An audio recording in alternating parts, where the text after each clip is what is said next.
I am AI Avataro CA Ratan Mundra. Hello everyone. In this video, we are going to break down a recent regulatory or policy update in a simple, structured, and practical way. Instead of just summarizing the amendment, we will focus on what has actually changed compared to the earlier framework, why those changes are important, and most importantly, what actions you need to take. Many times, regulations look complex, but the real impact lies in a few key clauses. So, in this video, we will identify those material changes, separate them from minor or clarificatory updates, and help you understand the real business and compliance impact. Let us first understand the background. The earlier framework governed how businesses, entities, or stakeholders operated in this specific area. It defined scope, eligibility, compliance requirements, and approval processes. Now, the regulator has introduced changes. These changes are usually made to improve transparency, reduce ambiguity, align with global practices, or strengthen compliance mechanisms. Understanding the intent is very important. Because once you understand why the regulator introduced the change, it becomes easier to interpret how strictly it will be enforced and how deeply it will affect operations. Before we go into detailed analysis, let's look at the key highlights. The new framework introduces changes in scope, meaning who is covered or excluded. It modifies compliance requirements such as filings, documentation, or timelines. And it also impacts governance, meaning how management, boards, or compliance officers are expected to function. Out of all these changes, some are procedural, while others are truly material. Our focus will be on identifying those material changes that directly impact your business. Under the earlier framework, only certain entities or activities were covered. However, under the new framework, the scope has either expanded or narrowed. This means that some businesses that were earlier not required to comply may now fall under regulation. On the other hand, some may benefit from exclusions. This is a highly material change because it determines whether you are regulated or not. If your business newly falls under scope, you must immediately evaluate compliance obligations. Eligibility criteria define who can apply, operate, or continue under the regulation.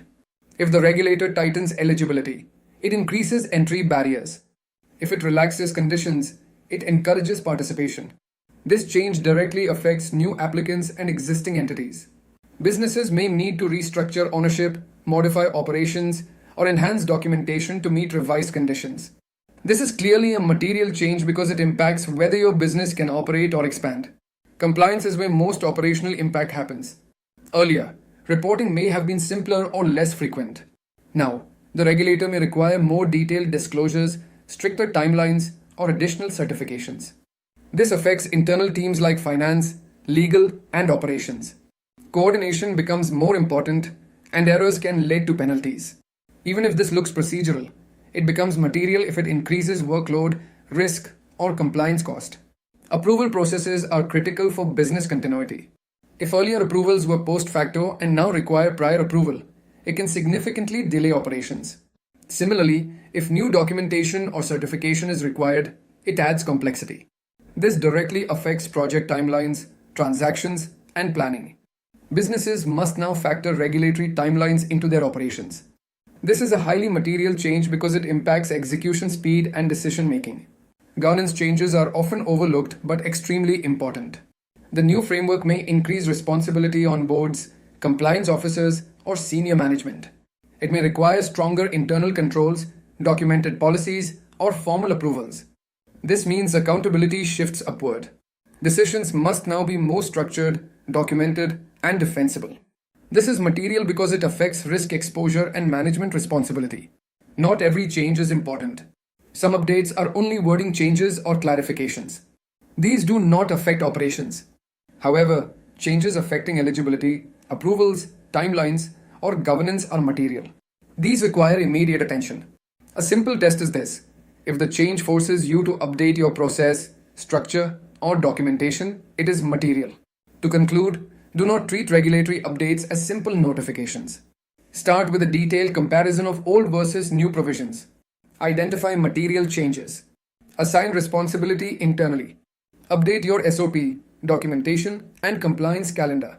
Most importantly, ensure your team understands these changes, because implementation is where most failures happen.